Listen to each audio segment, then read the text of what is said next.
Before Evil by Brandon K. Gauthier, published by Tortoise Books in 2022, a month ago, basically. Brandon K. Gauthier is an historian. He got his PhD in modern history from Fordham University, I think in 2016. He is currently the Global Studies Director at the Derryfield School in Manchester, New Hampshire. But what interests me about him is that he is a writer, a good writer, a great communicator, both in person and on the page. His book, Before Evil, deals with 6, let's say, evil dictators. Joseph Stalin, Vladimir Lenin,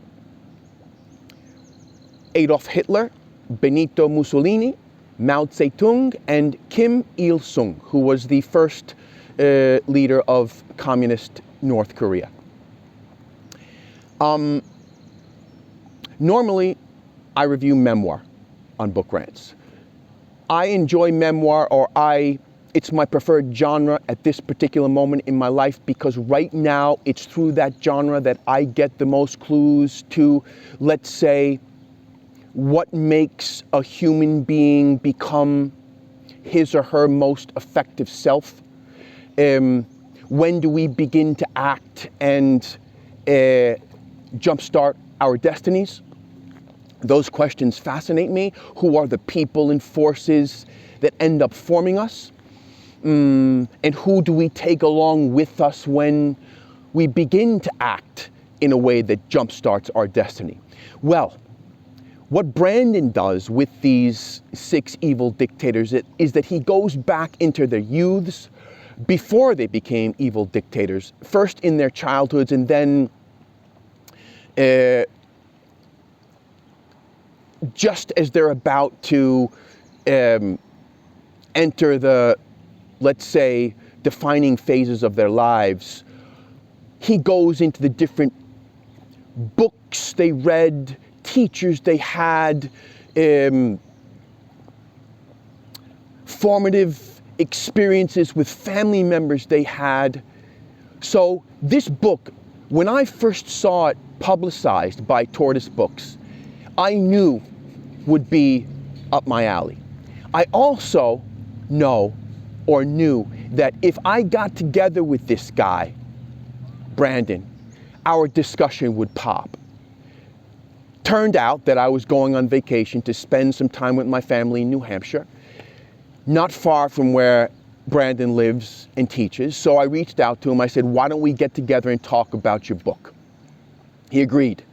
And I was correct. My hunch was correct. Our conversation did have pop. So I'm just going to leave you with it. He's a fascinating dude. And I think you'll be very entertained by our discussion. All right, so Brandon, do you consider yourself more a historian, a storyteller, or a writer? I appreciate the question. I think my concern with history, which I've read so much of, throughout the process of going to graduate school and reading brilliant scholars, I found myself a lot of times disillusioned by the writing styles, the lack of what I thought would be an original contribution that writers are trying to aspire to. So I would consider it a blend of all of those things. To not just be a historian, but to try to make some original contribution to storytelling that enriches the history itself. So do you think it's the storytelling that disappointed you about the historians' books that you read? I mean, what is storytelling to you? John, I want to feel. Right. I want to feel like I got punched in the gut. Sure. Yeah. And I think when we're talking about profound historical issues, that the historian's task, just like a writer's task, is to make people feel profoundly. It means making them think profoundly. Yeah. That's what's missing from a lot of great works by historians I admire very deeply, who are doing great work. But well, just so that I say, there are moments in your book where you achieve that. Just off the top of my head, when Mussolini is escaping the dogs, okay, or when Mussolini as a boy is escaping the dogs, or the scenes where, for example, young Hitler is talking to his friend, his personality comes across. Or when Hitler is taking care of his mother. You know, those scenes are powerful.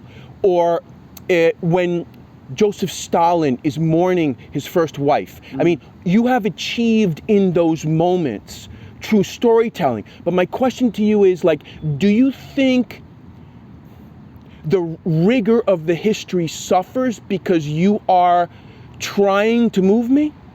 I think the rigor of the history benefits from the effort to make readers feel, and thus inspiring them to think more deeply. I'm moved by the Mary Wollstonecraft that I quote in the introduction. It's a great quote, the one about if you force yourself to feel, you have more empathy. I'm paraphrasing it. When we feel deeply, we tend to think profoundly. And this isn't a reference to like the larger masses and the emotions that can be problematic. This is to the point that when we feel something very deeply, right, and we're asking this question of, how could this be? Sure. Why did this come about? Yes. If you can inspire people to feel, I think that is the avenue towards deeper critical thinking. And I actually think that experiential learning is tied to those feelings because you have a stake in it. Sure. You care. Yeah. And I think some type of deeper feeling inspires a resonance that remains beyond closing the book.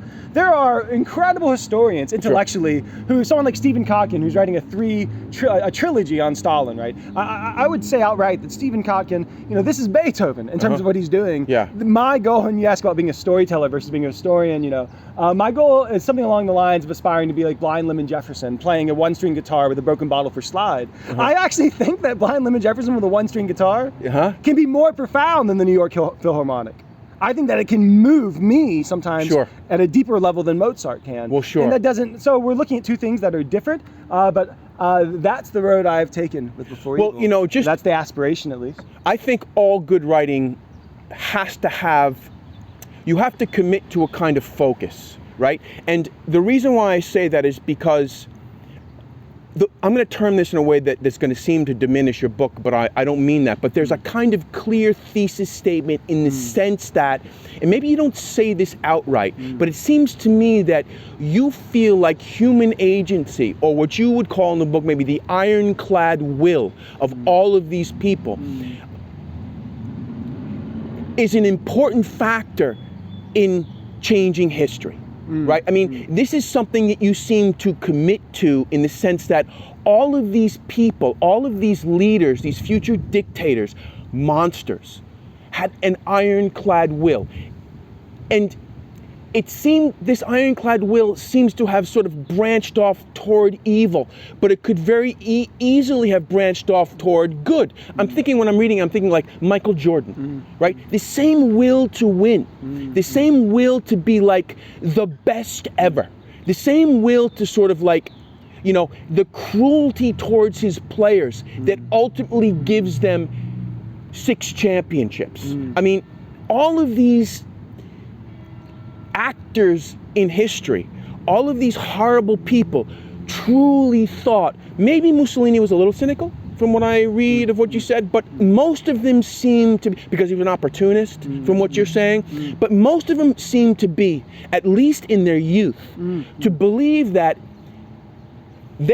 who's the guy that you quote? His name is Friedrich Paulsen? Yeah. Correct? Yeah. And you talk about how, I guess it was Mao Zedong who read him, right? Yeah. And fascinating that the guy read about Western heroes and was influenced by Western philosophers, but the fact that that guy, these half-truths, Brandon, about how if you serve yourself, you serve the whole, or if you serve the whole. The starting point of altruism is the self. That's Mao Zedong's on Paulsen. Right. I guess what I would say here, right, is the contribution in terms of historical scholarship for me is historians appropriately have been very concerned with structural factors. The historian's task is to try to discern why are things happening? Yes. What is the meaning of reality in terms of past human experience? Yes. And the larger emphasis is on structural conditions, economic, social, political, and that's all very significant. That's all very central and essential essential. What I am doing in this is pushing back and saying that human agency, yes, right, and the emphasis of ideas that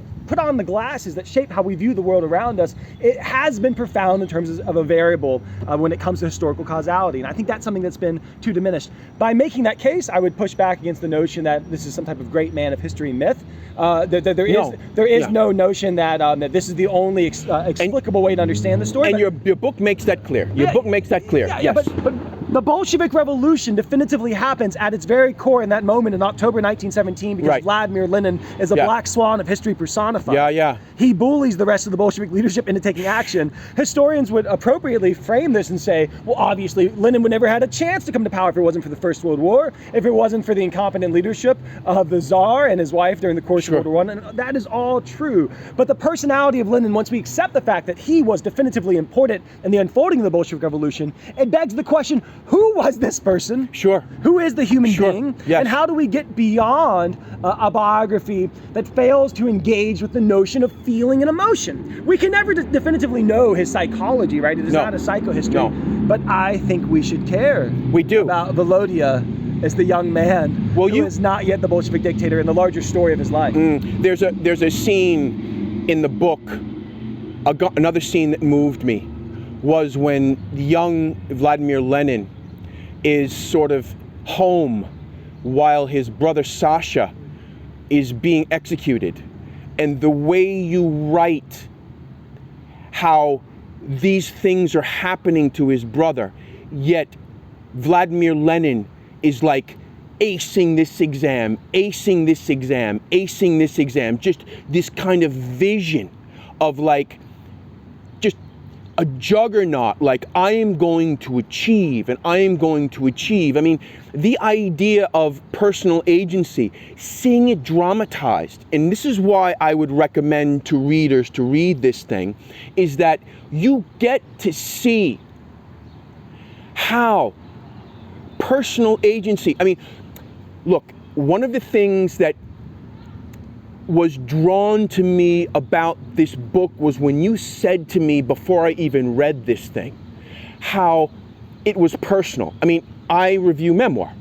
This is the type of book that I like to read. Why? Because when I'm reading it, I think, this guy or this woman is telling my story, right? So one of the things that you've done in this book is you, in each of these different monsters, they're telling my story at certain points in their life. So that if I see, for example, a parent, for example, what was Hitler's mom's name? Yeah, Clara. Clara. Just seeing how she devoted herself completely to her son in the sense that he didn't have to do anything. And I see that in my own family, with my own children, and I start thinking, holy shit, am I creating a fucking monster?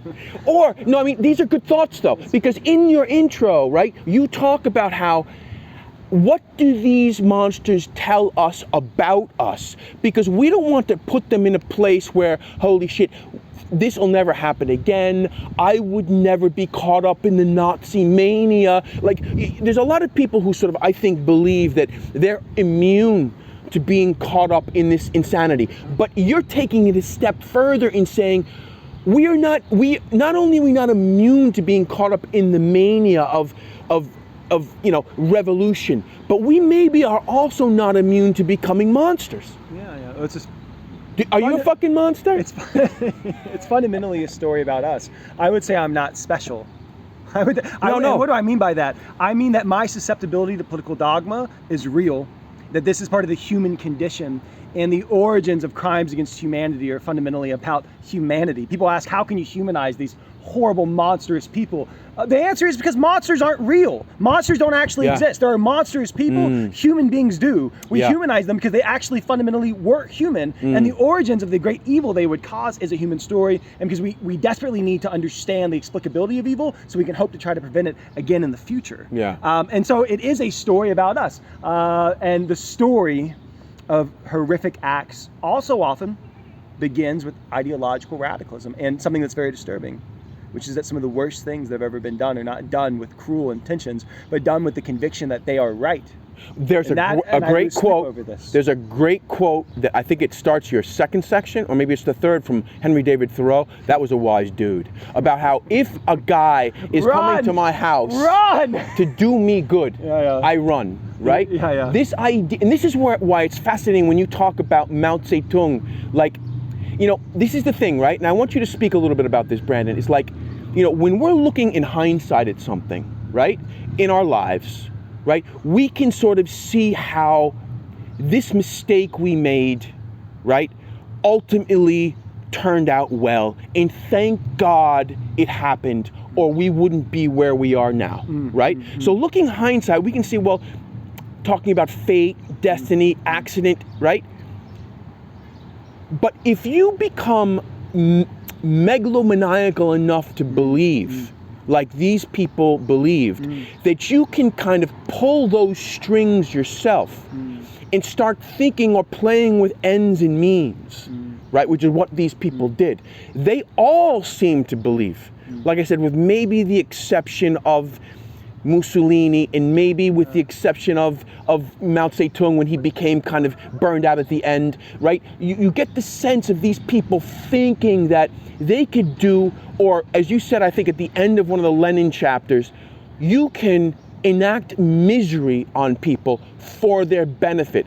Right? That's what some of these people think, right? This is the utterly twisted logic that we are going to cause great harm, and this might be disturbing, but it is not for the sake of cruelty, but for the larger notion of benevolent ends, which begs the question, how's the death of 45 million Chinese citizens after the Great Leap Forward and the famine that followed, how is that serving a larger positive end? How could Adolf Hitler actually have believed the murder of 6 million Jewish men and women and children was serving a positive end? That is something that I cannot wrap my mind around. That is something that deeply unnerves me. And that begs the question of the book. What is the beginning process of their ideological formative views, their views about the world, even before Adolf Hitler is the vicious anti-Semite Nazi that he will become?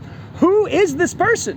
How does one begin that path? And part of it frames what you're talking about. It begins not only with a deep love of books and learning and ideas and obsession as much. It also begins with delusions of grandeur and immense self-conviction that they can move the world. Tremendous. And that unfortunately takes them far. I've got a couple questions, but just to speak to what you just said about this, you do a great job in the book of describing Hitler's delusions of grandeur. Like, I don't want to ruin it for readers, but the idea of I'm going to use one example, how he believed with all of his heart and soul that he was going to win the lottery, and was shocked when he didn't. So now we're talking about a teenager who doesn't really have any friends, really. Was not good at school, although he loves books to some extent, right? He's always surrounded by books, according to August Kubizek, Gustl, his only friend at the time. But yeah, he buys a lottery ticket, and you see the same type of self-delusion. What do I mean by self-delusion? I mean utter certainty. Utter certainty. About what is going to happen, right? Becoming so wrapped up in that we will win this lottery, planning out what him and his friend Gustl are going to do. And what people think of him, and what women think of him, and what they believe of him. Another thing, he said he always gambled everything. He said he always bet everything. That utter certainty, and he says at one point, I'm either going to be remembered as one of the greatest men who ever lived, or one of the most reviled criminals in history, one of the most reviled men in the world. You're a teacher, right? You're a writer, and you're a parent. And basically, all of these people, they're evil, to say it in a way. All right, they're evil per se. And let's define evil very quickly. Evil is when you act with an immense lack of empathy for the sorrow and hurt you're causing. That I'm going to do something, but the actual factor of how much harm I'm going to cause, the meaning of loss for people. For someone to lose a loved one, that actually does them, that becomes a secondary concern. It is a defect. And oh, by the way, Vladimir Lenin would love to jump into this conversation right now, and he'd say, what the hell are you talking about? Don't countries do this all the time? Doesn't the state have a monopoly on violence? Don't countries, when they go to war, do what Karl von Clausewitz said, which is the continuation of politics by other means, to use violence to achieve certain political objectives. And so now you're defining evil as a notion of acting with a lack of empathy for the concern of others as we use violence to achieve that end. Isn't that what countries do during war? Well, he was the country at one point. Yeah. Well, so that's the thing. So that would be the pushback. What is unquestionable in the stories of these men is that their guilt is absolute. Yes. They act in an immensely evil way. Yeah. Period. But they act in an immensely evil way. But they act in a way that's admirable in the sense that of their conviction. They're so sure of themselves. The whole idea of, and you hear it all the time, right? In pop psychology, you have to believe in yourself. You have to believe in yourself, right? So here are these people who have believed in themselves to the extent that they can do whatever the fuck they want, no matter if 3 million people die. So where is the line to draw? Because also, Brendan, I'm going to push you, right? When you, with my kids, when I'm raising my kids, right? Look, you talk about microhistory and macrohistory. So I'm just going to say, in a micro world, in the society of my home, which is 4 people, right? I sometimes have to impose misery on my children because I know if they have to bear that misery, they will ultimately become better people. Now, this is the half-truth that becomes dangerous, because when you take this micro world and you start putting it on a macro level, you're talking about putting people in gas chambers. You're talking about, sending, like, starving entire populations, which is what you talk about in the book. These people have no empathy. I mean, can you really care if you're going to govern well? I would say, one, I'd push back against the use of the word admirable. I would emphasize that it is an important historical factor. And that when we speak about history, this self-conviction, this utter determination, it is an essential part of the story of understanding how they were able to create. Okay, but pull it out of history. Change. Okay, so pull it out of history. Conviction is good? No, so I would emphasize that it is a factor of historical causality, which is immensely important. Yeah. 2. So are teachers, so are parents, so are impassioned teachers. I would emphasize that the importance of our individual agency and the importance of the agency of our kids, right, is to be willing to make decisions with great conviction that they're going to try to do something that is right, but it must be rooted in human empathy. Okay. That it must be rooted in this question of what does it mean for someone to lose a loved one, to have a framing worldview that what you do and what I do matters. And when you cause harm, and we can try, and we'll never understand it, right? But we can try to consider what would it mean for this person to experience that, and we feel even just a 1/1,000,000th of the harm and sorrow you're going to cause, that should be part of the calculus. Empathy cannot be a defect. So that is the message. So this notion, right, that agency and conviction, right, and I think what you're going towards, right, is do we need a similar type of agency and conviction to manifest positive change? Sure. Right? And at what point do we cross over into becoming a villain ourselves? This is part of that story, except that the defining part of it must be, is one of the essential variables that's guiding how we make our decisions, the harm we're going to diminish or cause. And if you must make that decision in a position of power, I pray that you are humble.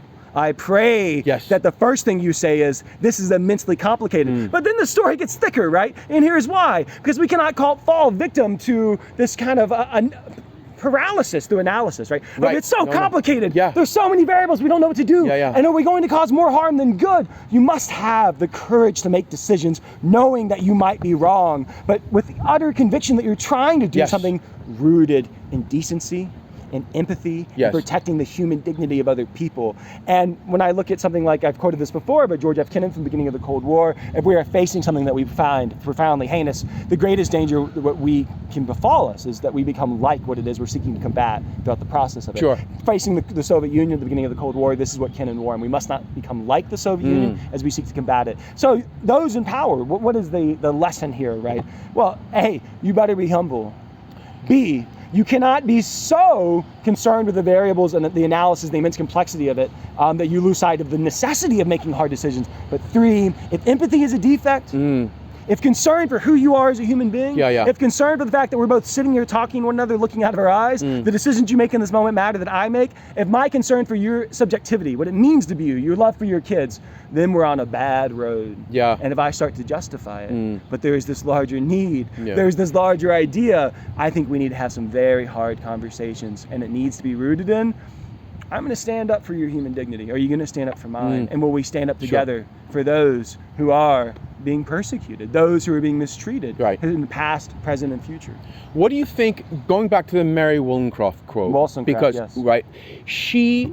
The words she used are forcibly feel, right? Mm. What do you think that means? Yeah, well, in the context of the book, when we're talking about Vladimir Lenin, and we're talking about agency and feeling as a source of historical change, to think about a 16-year-old kid, right, whose dad has died, and then thereafter his brother, he opens the letter that his brother that his brother has been arrested for conspiracy to kill the Tsar, and then he aces a trigonometry final and so on. When I say forcibly feel, he seems to forcibly unfeel. No, you think there's a human story there that we can never fully penetrate into, but the story I see is one that is compelling. The meaning of human experience, the notion that we live, the notion that we die, the notion that loved ones go through that is what I mean by forcibly feel. I mean that Vladimir Lenin, the teenager, Volodya, who is not Lenin yet, but he is struggling with the meaning of reality, and it is profound. Yes, but the fact is, he gets this letter. He realizes what's happening. He has this tremendous for Sasha. Well, yes. There's the understanding. And he takes this feeling and he turns it into this kind of will that turns him into a monster. It's fascinating to me at one point. I mean, he would reject this implicitly, of course. Of course. He would, what type of bourgeois morality are you talking about, right? Are you unwilling to do what is necessary for a larger end? For the notion of ending rich and poor? How can you not be willing to participate? And here's the thing, it's not only enough, right? It is not enough to be silent. You must participate.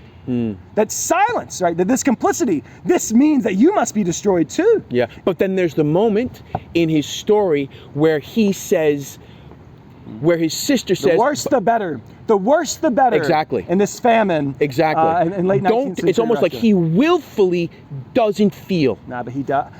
Here's what I would think, right? Here's the part where someone would weigh in and say, essentially, look, all of this, really, these are cynical, power-hungry dictators who advance their own power for the sake of their own ends, right? But the reality is their ideas are implemented in a way that has profound consequence, and it's ultimately to their disadvantage most of the time, right? Yeah. That the Russian Civil War and war communism threatens the existence of the Bolshevik regime. Why did he do those things? Because he believed they were right. Why does Mao Zedong implement the Great Leap Forward when Nikita Khrushchev told him to slow down? We've done a 5-year plan. Right. Easy. Yeah. They are ideological radicals. Why is it that Adolf Hitler and the Nazi regime continues to prioritize the murder of Jewish men, women, and children, even as Nazi Germany is being invaded by the Soviet Union? Because they are ideological fanatics, and their ideas and how they shape their behavior mattered. And it's not only just about power. It is about power to achieve those larger ideological ends, even at the sake sometimes of their own existence, as in the case of Adolf Hitler. Yeah. It seems to me like one of the things that your book accomplishes, maybe some would say in a perverse way, is it forces us to empathize with people we shouldn't empathize with, some people would say, but nonetheless it's an important exercise in empathy. Because if you can't empathize with monsters, right? If you decide to put someone in a category of someone that's not worth empathizing with, that's dangerous. So one of the things that your book does, as I say, maybe in a perverse way, is that it forces the reader to empathize with people they might not feel comfortable empathizing with. So I do feel that the complexity that you're kind of exposing us to, and you say this at one point, that not everything they did was evil. I forget the line, I'm paraphrasing you, but there's a line where you said that not everything, I wish I could remember. Evil alone did not define them. In the sense and that's that they the line. do horrendously evil things, but there's more to their lives than that, right? Yes. In the sense that they were once young people. Sure. They once had comparable experiences in certain respects as us. But let's get back to this issue of ideology, right? Because here's the notion. There are some things worth fighting and dying for, right? I will back a Lockean belief in the right to life, liberty, and the pursuit of happiness and property, that there are things worth standing up for. Sure, yeah. But does human dignity only exist for some people? No, well, obviously not. Does human dignity, even among the worst among us, are they not human beings? When Mussolini is shot alongside his mistress at the end of World War II in April 1945, an anti-fascist journalist that I quote in the book says that to shoot him was justice, to have spared his life would have been sacred. Would have been sacred. I remember the line. to spare his, say that again. Yeah. Say it to again. execute him was justice. To have spared his life would have been sacred. This doesn't mean that Mussolini should not have spent every day of his life thereafter in a jail cell thinking about the fact he was responsible for the death of 1 million people. I see what you're saying. But here's the question, right? If we start to say that even the worst among us, that these are not human beings, that they are not worthy of any human considerations, this is the first step to becoming like them. Absolutely. And that to look at human stories, as I say in the book, is not the height of complicity, is the antithesis of their tyranny, to be different. Mussolini had people shot. Right. I would say we should aspire to not be like Mussolini. And this goes back Period. to what you were saying before of how you don't want to become like the enemy. But here's, right? here's the thing. The path to ideological radicalism or susceptibility to this type of dogmatism plays out in a seductive way where these men, these dictators, don't realize that you're one of the most monstrous people who ever lived. You are the villain. At what point do you become the villain without realizing it? Sure. And will you That's see a it? great Will you see it? They never did they? Yeah, I think we have to. Yeah, I think what is that? How do we do that? This is this question of agency. What is the meaning of agency? Seeking to constantly grapple with whether our actions diminish or heighten the suffering of others. Lenin would weigh in. He would talk about the hypocrisy of this conversation. When we look at state power, when we look at war, those are hard conversations. The fact that they are hard do not excuse us from grappling with this issue. And the fact that it is possible to have hard conversations in which this is the key component alongside standing up for certain ideological values. There are things, I repeat, worth fighting and dying for. Sure. But what's worth fighting and dying for is your human dignity. Sure. And I hope you would return that to me. And I hope that we will look at American society and beyond, and we will look at what is happening that goes against that, and we will say this is wrong. We will say this is wrong, right? Yes. And I am going to struggle against it, but as I struggle against it, do not become like those you oppose. Maybe now is the moment, Brendan, to speak about the setting. All right. Well, what a pleasure this is. The background context of this is John informed me that he would happen to be in New Hampshire, and not only that he would be willing to meet me in Concord. And here we are in the state capital of New Hampshire, in front of one of the oldest legislative buildings still being used in the United States, the New Hampshire State Capitol. And so it is a very interesting context to be in what is a lovely day, but one that just the same requires us to grapple with what we're grappling with. Which you asked the question in the beginning, am I a historian or am I a storyteller? I think that the two must intertwine when it comes to history for the larger purpose of asking readers to grapple with profound questions that are some of the most important that we struggle with as human beings. If we, whether it be a book of fiction or nonfiction, at some point are not trying to embrace this notion of what are we doing here? Yeah. What does it mean to be alive? Well, what does it mean for people to live and die and suffer and triumph? Then we are missing something in my mind. Well, one of the things that you highlight in your storytelling is how it was storytelling that moved these future dictators. That it wasn't, they weren't reading political philosophy. They were reading novels. Before they read political philosophy, Turgenev Victor or Hugo and Dostoevsky and so on. Who were very much heartstring pullers, right? And it's interesting that what I find interesting, and I sort of touched on this and then we went off on a tangent, but it seems to me that you, as an impassioned educator, let me get personal a little bit, okay? As an impassioned educator, as a writer who wants to move people with your words, okay? And as a parent who obviously loves your daughter? Daughters, yes. Daughters? Yes. Right? It's almost as though these three agents, right, are just as potentially dangerous as they are potentially enlightening, Is the moral of the story that we see a 16-year-old kid reading Victor Hugo that we should tackle the book out of their hands? I don't necessarily think so, no. But no. I think that, look, no one has ever fought a war over horoscopes, right? Because horoscopes don't move us. But people have fought wars over the Quran, the Bible, books that move us. So what I'm saying is that if something is powerful, it can create evil and it can create good. There is that famous line from Mary McCarthy. I think she wrote what was the name of her memoir, where she says, the Gospels make bad people worse and good people better. That necessarily suggests that there is some teleology of evil, right? Does that suggest that there is some seed of monstrosity that is born only in certain people? I would say but necessarily developed to the point where there's no backing out.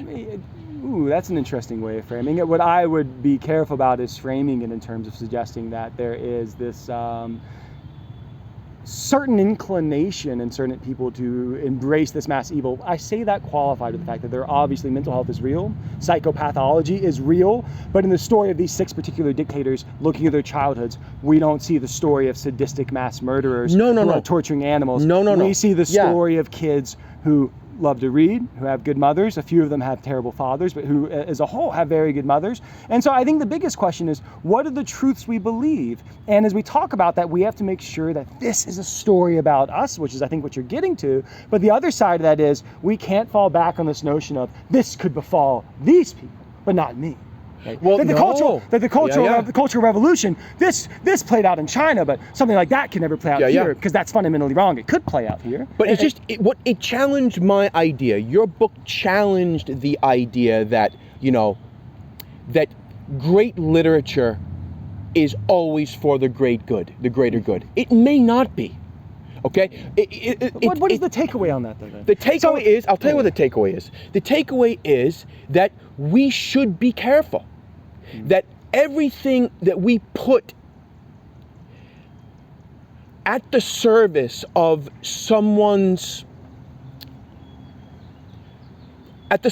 cultivating a human being, okay? Anything powerful. Culture. Anything powerful. The human identity, but it can be family, it can be books, it can be teachers who are impassioned, okay?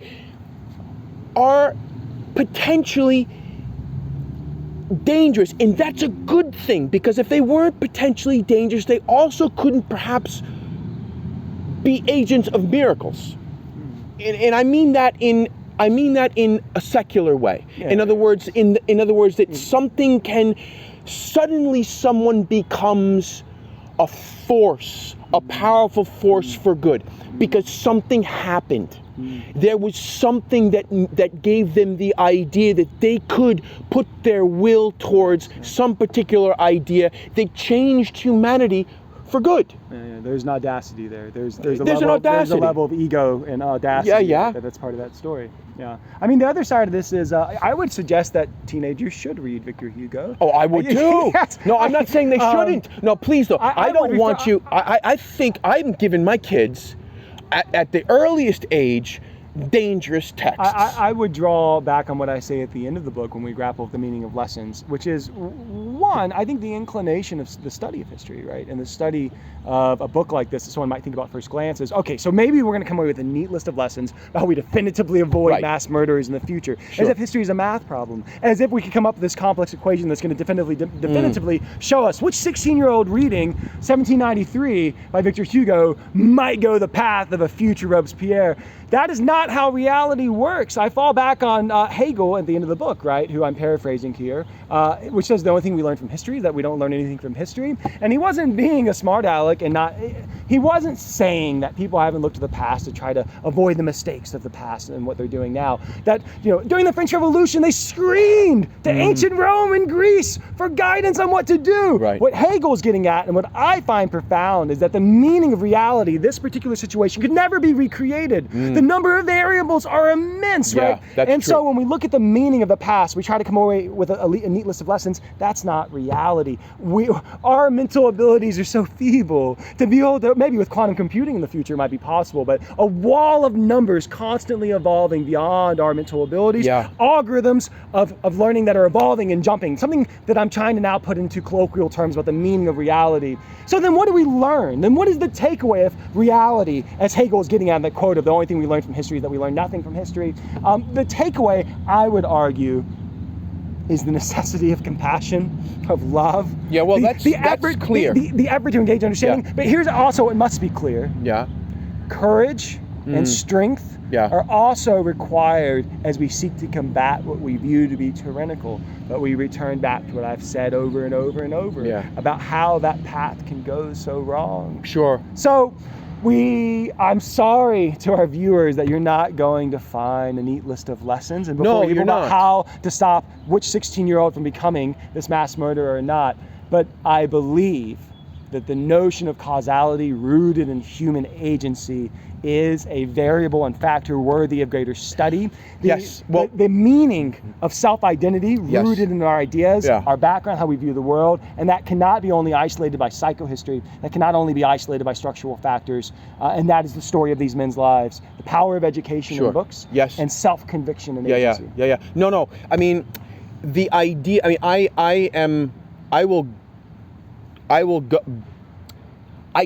believe completely that if there's a takeaway, the takeaway on this book for me was the idea of empathy and complexity.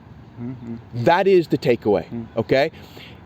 Some things are complex, some things are not. There are some things that are very clear, right? What we are going to do and not do when it comes to standing up for the human dignity of all people. But once you are in power, I'm talking about the complexity of what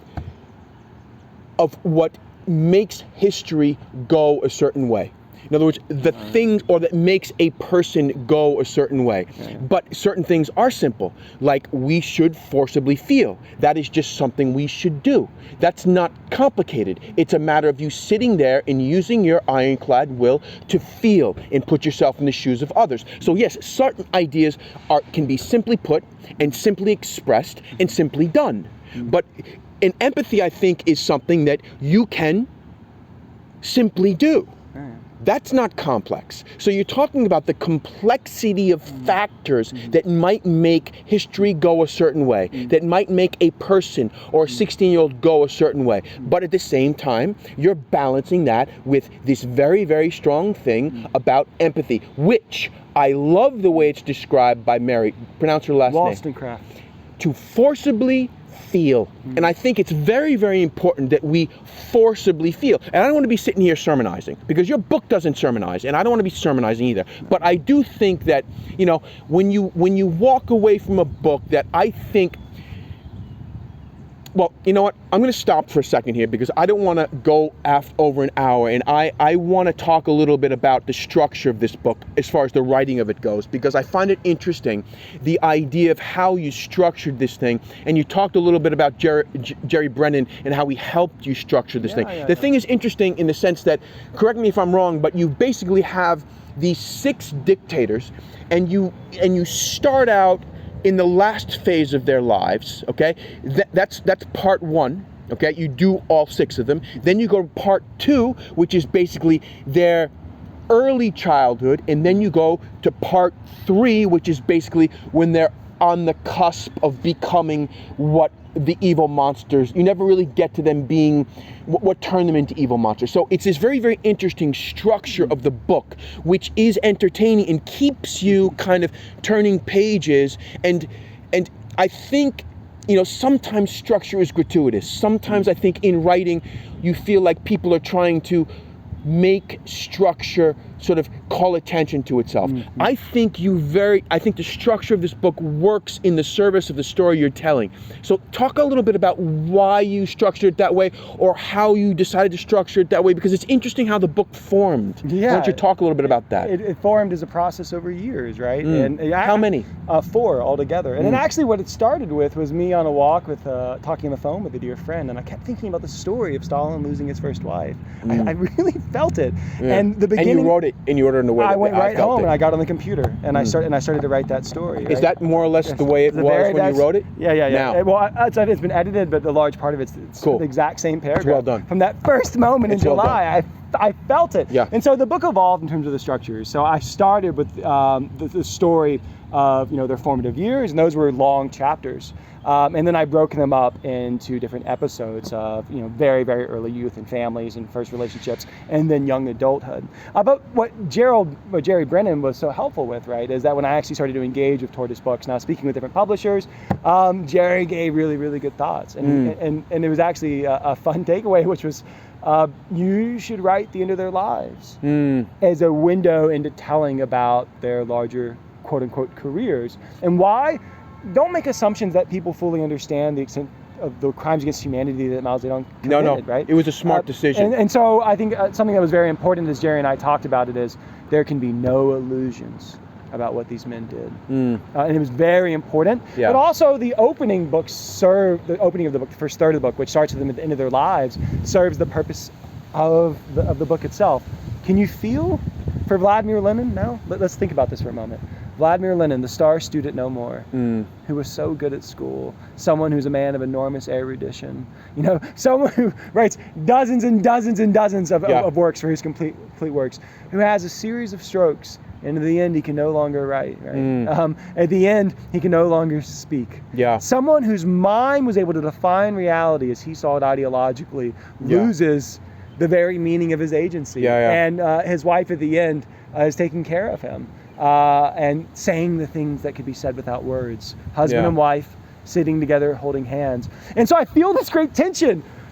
Vladimir Lenin committed grave crimes during the Russian Civil War, but can you feel for this human being in that moment while still having no illusions about his guilt, while still being very upfront about his guilt? I thought that this was an important foundation for constructing a larger story rooted in feeling as well as accountability. There's a scene at the end of that section, of that first section, where you have Vladimir Lenin like sort of enjoying the children like singing around Christmas trees. It was like, and it's like this kind of because of his bourgeois beginnings and how he never would have become this radical if not raised by a man who believed in slow change. And he believes in radical change. So there's a tremendous amount of one of the things that makes the book entertaining is the kind of, and you're very aware of this as a writer, I can tell, just the kind of ironies that weave through the book, and you don't necessarily say them or tell them,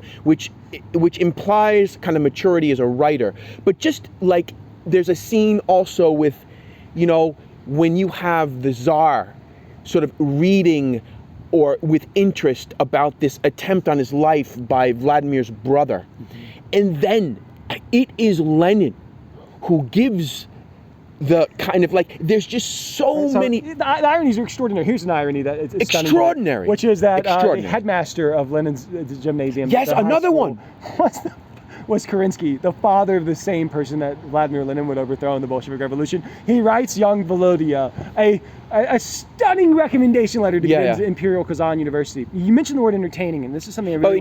I thought, when I'm reading this, I'm thinking, you can't make this shit up. No. That's what anyway, say what you were saying. That's because reality is far more interesting than but as I'm reading it, that cliche kept coming to me. Right, so we mentioned the notion of entertaining, and here's something that's very, very important to me, which is that history must pop because something that is engaging and entertaining serves the larger purpose of imparting deep critical thought, right? And this brings us back to what we were saying in the beginning, my concern that history must be accessible to everyone. For whom are we writing? Are we writing for another 100 historians, right? Or am I writing an academic article that perhaps 74 people and maybe a dozen people are actually really interested in?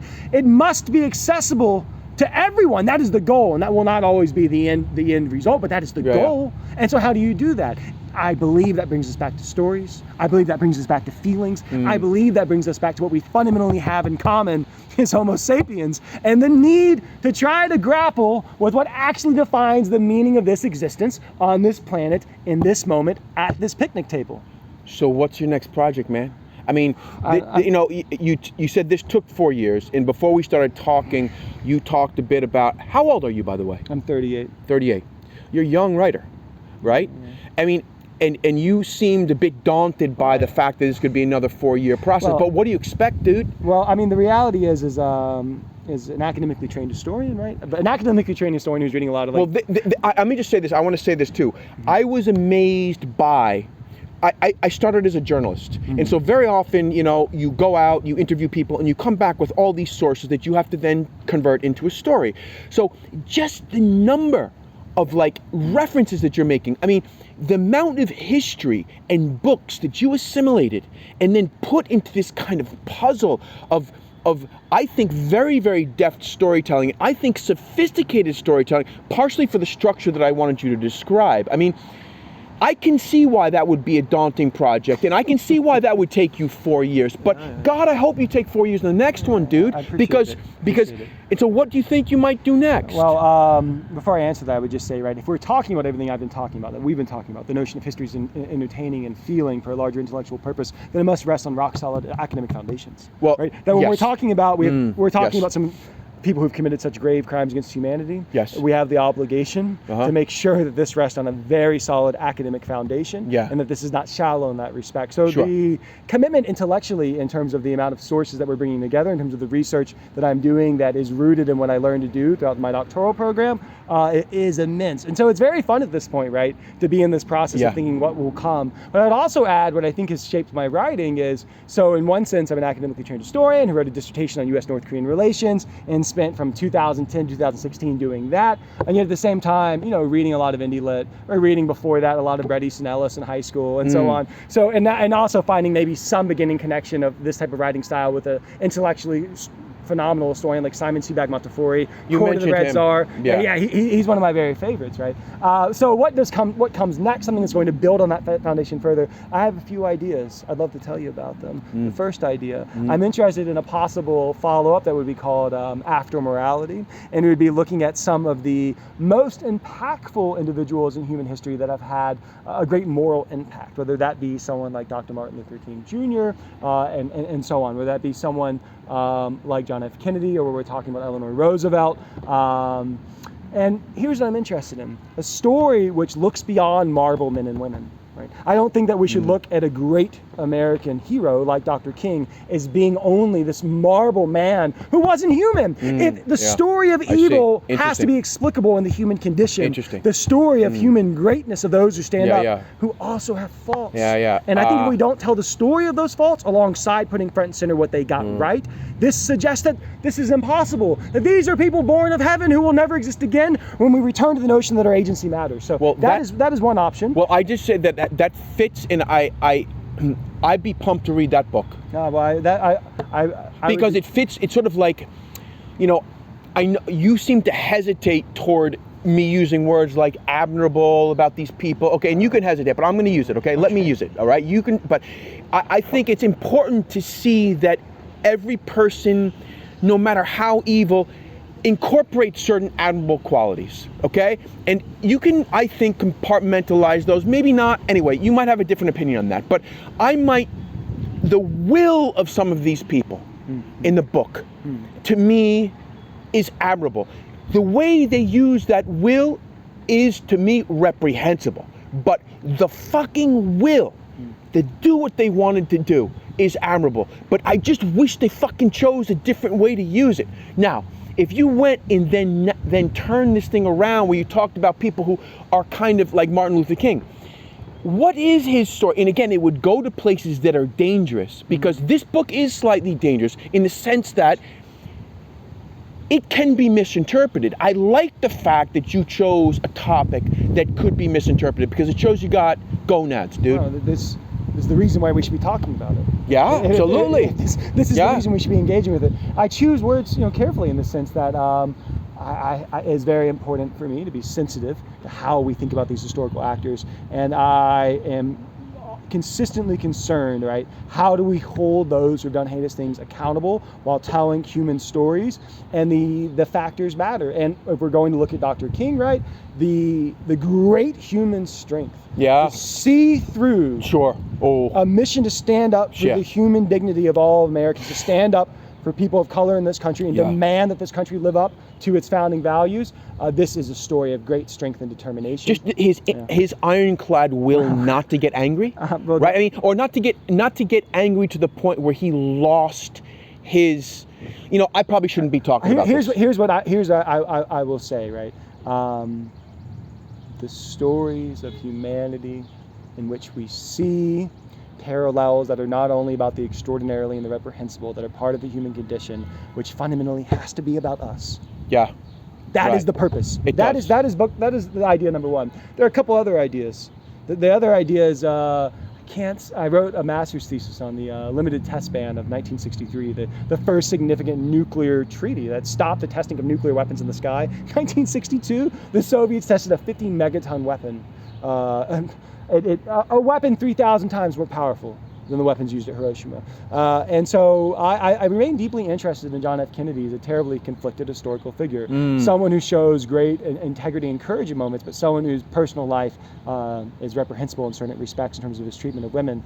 And so I'm interested in this story of Kennedy and bringing this writing style to that. There's been over 40,000 books on Kennedy, so we'll think about that for a moment. Wow. Another I'm really interested in is I'm really interested in George W. Bush as someone in my mind who reflects a lot of what we're talking about. Is that the father or the son? W, the second, and his son.